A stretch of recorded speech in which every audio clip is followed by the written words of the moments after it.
Muito bem, meus caros. Vamos aqui retomar os nossos vídeos semanais, não é mesmo? Eu aproveitei essas semanas todas para descansar, né? E também para fazer um check-up completo da minha saúde, né? Afinal, a gente precisa dar uma atenção aí para o nosso corpo, né? Porque é ele que nos permite trabalhar, expressar as nossas ideias, né? Conviver com as outras pessoas e também demonstrar os nossos melhores sentimentos, não é mesmo? Bom, mas durante as semanas em que eu estive ausente aqui do YouTube, eu continuei publicando os meus áudios diários no Telegram, tá? Um canal que eu criei aí no início de dezembro. E eu acho que as pessoas estão gostando da ideia dessa conversa diária a respeito de literatura, de como escrever, né? E também outras reflexões que eu faço lá sempre antes da hora do almoço. De maneira que eu vou deixar aqui na descrição do vídeo o link para o canal do Telegram. Bom, mas antes de falar do nosso tema de hoje, eu quero mostrar para vocês 3 lançamentos que acabam de chegar na minha livraria. Primeiro, este box aqui, maravilhoso, do Chesterton, né? Com 4 obras muito bem encadernadas. Né? Uma delas, por exemplo, é essa aqui, é o clássico do Chesterton, Ortodoxia. Né? Edição linda, linda. Né? Bom, e chegaram também esses outros 2, muito interessantes. A Falácia Construtivista, por que os alunos brasileiros deixaram de aprender a ler e escrever, da Kátia Simone Benedetti.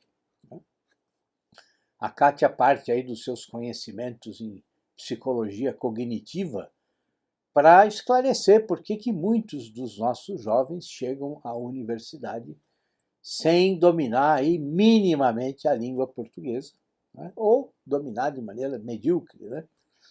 E até mesmo sem conseguir escrever uma redação que seja compreensível. E chegou também este aqui, A Arte de Pensar, do Ernest Diminet. Eu só dei uma folheada, tá?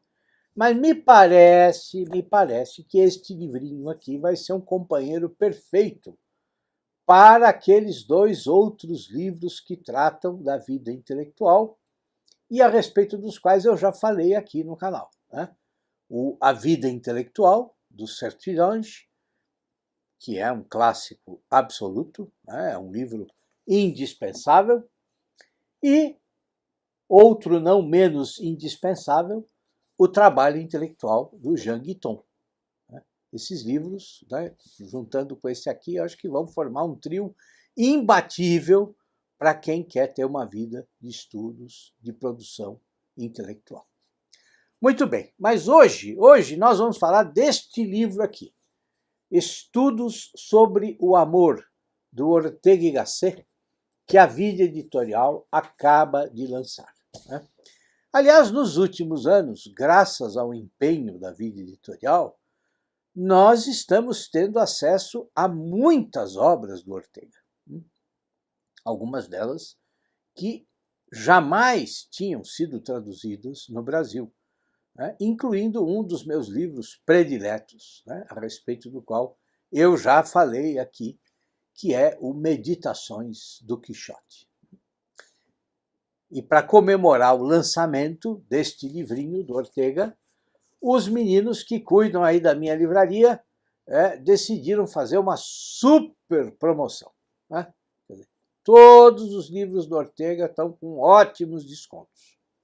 E além dos livros do Ortega, também entraram na promoção, que vai até 3 de fevereiro, entraram todos os livros do Chesterton, todos os livros do Gustavo Corsão, que é outro escritor fantástico, e todos que tratam da vida de estudos, da vida intelectual. E os links também vão ficar aqui embaixo para vocês, tá? Bom, mas neste livro, o que o Ortega faz? Bom, os textos reunidos neste volume são de períodos diferentes da vida do Ortega. Foram escritos aí para publicações diferentes também. Então, é fatal que algumas vezes ele se repita, não é? Mas isso não diminui o trabalho do Ortega. Na verdade, a insistência dele, sobre o tema do amor mostra o empenho que todo filósofo deveria ter no sentido de esclarecer de maneira crescente as suas preocupações, os objetos do seu estudo. E, para o Ortega, a própria filosofia é uma ciência geral do amor. Inclusive, se vocês leram o Meditações do Quixote, vocês devem se lembrar da importância do amor já naquelas reflexões. Vocês certamente se lembram de como o Ortega faz ali uma verdadeira convocação para que nós amemos a realidade, para que nós amemos todas as coisas. Mas este conjunto de ensaios, este aqui, é, antes de tudo, um esforço do filósofo para desbastar a ideia de amor, para burilar a definição de amor, para remover tudo que seja invenção sentimentalista ou romântica. É por isso que ele trata o amor não como um sentimento, como uma paixão, ou como a expressão de um desejo, mas, antes de tudo, como um problema filosófico. E por que ele faz isso? Bom, porque para ele o amor não é só a relação entre duas pessoas, mas não, o amor faz parte de toda a vida. E qual é o acontecimento mais importante da vida? Bom, é a própria vida, é o próprio fato de viver. Então, todos os fatos têm importância crucial, por um simples motivo, porque eles ocorrem na vida. E fora da vida, não há sobre o que filosofar, não é mesmo? Bom, um dos melhores ensaios do livro é O Amor em Stendhal, em que o Ortega vai dialogar com um livro do Stendhal chamado Sobre o Amor. É um livro aí do início do século XIX e que já foi aqui traduzido no Brasil. Então, talvez vocês até encontrem em sebos esse livrinho do Stendhal. E é desse livro que o Ortega vai emprestar a expressão pseudo-amor, ou seja, amor falso ou o amor enganoso. Porque ele quer mostrar como nós temos o vício inveterado, o vício arraigado de chamar de amor as coisas mais díspares, mais desiguais. E é por esse motivo que, segundo Ortega, nós confundimos enamoramento com amor. Porque enamoramento, na visão do Ortega, é um ato mecânico. E é um ato mecânico porque todo mundo se apaixona, todo mundo se enamora, E sempre agimos da mesma forma, segundo um processo automático e refletido, no qual o amor, o verdadeiro amor, tem só uma pequena parte. Ou seja, o enamoramento, para o Ortega, é um estado inferior do espírito. E há também outras formas de amor que também não são amor. Por exemplo, a paixão. O Ortega despreza aí as formas passionais de amor. Aquelas que a gente encontra, por exemplo, na literatura, na figura do Werther, do famoso romance do Goethe, ou no Otelo, do Shakespeare. Ou seja, formas de amor que estão próximas ou interligadas ao suicídio, ao assassinato. Essas são só manifestações externas e extremas de obsessões. Quer dizer, elas são só a degeneração de almas inferiores para o Ortega. E ele vai dizer que nessas paixões não há encanto, não há entrega. Ou seja, são estados patológicos que ocorrem em pessoas que são presas fáceis da obsessão. Da mesma forma, nós não podemos confundir o amor com o gosto, porque o amor nós temos por uma coisa única, enquanto que o gosto nós temos por muitas coisas. Né? E o mesmo serve para o interesse sexual, que não é amor, né? Como também o carinho não é amor, porque o carinho não pressupõe encantamento, não pressupõe entrega. Né? E assim o Ortega vai construindo a sua definição de amor. Né? O amor principalmente como fenômeno de eleição, de escolha, de uma ampliação da própria individualidade. Né?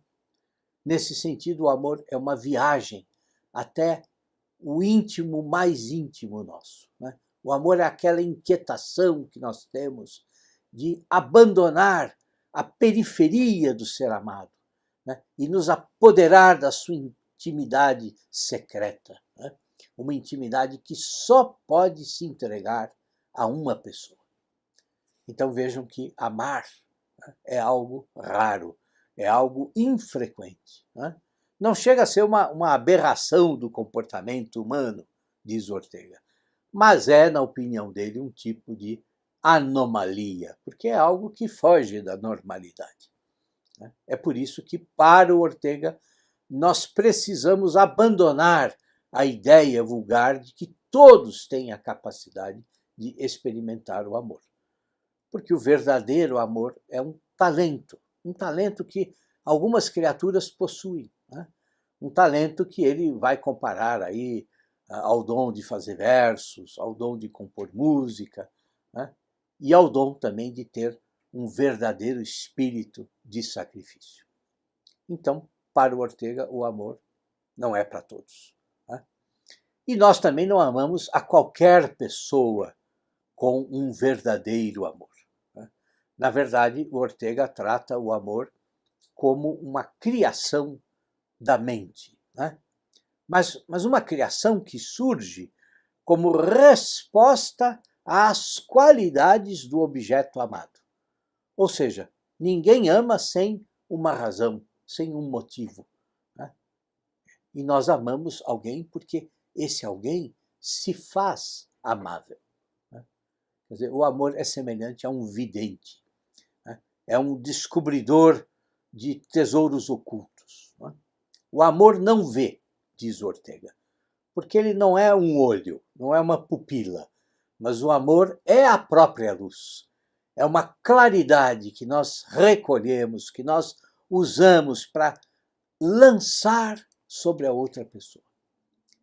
E assim, o objeto favorecido por essa luz começa então a apresentar as suas qualidades em toda a sua plenitude. Então vejam que, para Ortega, o amor, na verdade, é um grau superior de atenção, porque o amor descobre qualidades e valores que estavam escondidos, que poucas, que raras pessoas tinham percebido antes. É por esse motivo que o amor é pouco frequente, porque é como se ele fosse mesmo o talento de uma pessoa. Né? É uma capacidade a mais da nossa mente. E vejam que o amor também não é desejo, né? Porque o desejo desaparece quando você conquista aquilo que você deseja. Né? Mas o amor sempre se mostra insatisfeito, né? E tem uma predisposição ao exclusivismo, porque o nosso entusiasmo por um ser faz com que a gente ignore os outros seres. Então, o amor é um processo de eleição que se baseia nas nossas preferências mais íntimas. Né? E ele também faz com que a gente deixe de se sentir aí o centro do nosso mundo. Né? Bom, mas qual seria, sob o ponto de vista orteguiano, a característica mais real, mais verdadeira, né, e mais bela do amor? É o seu vínculo com a existência. Esse é o ponto em que o Ortega mais insiste. Amar é vivificação perene, é incrementar ou conservar a vitalidade, a própria vida que nós amamos. É estimular, é fecundar o objeto amado. É criação e também conservação do amado. É estar continuamente dando a esse objeto sempre mais vida. Amar alguém, diz Ortega, é estar empenhado em que essa pessoa exista. E é não admitir a possibilidade de um universo, né, no qual esse ser esteja ausente. Ou seja, amar é reafirmar constantemente a vida. É por esse motivo que o amor nunca é uma possessão. Ao contrário, é estar ontologicamente com o amado. E o que Ortega quer dizer com isso? Ele quer dizer que o amor é uma espécie de enxerto metafísico, porque o amor nos transforma em seres híbridos. Nós amamos e continuamos sendo nós mesmos, mas com fragmentos do outro. E isso nos aperfeiçoa. Nós continuamos sendo quem nós somos, mas nós melhoramos. E melhoramos porque queremos, porque necessitamos dessa outra parte que está fora de nós. Então, quem ama, ama porque entende que o objeto do seu amor não pode deixar de ser amado. Ou seja, o amor, o verdadeiro amor, é iniludível e inexorável. É isso, meus caros. Não deixem de ler Ortega, hein? E descansem bastante no final de semana. E tudo de bom para vocês.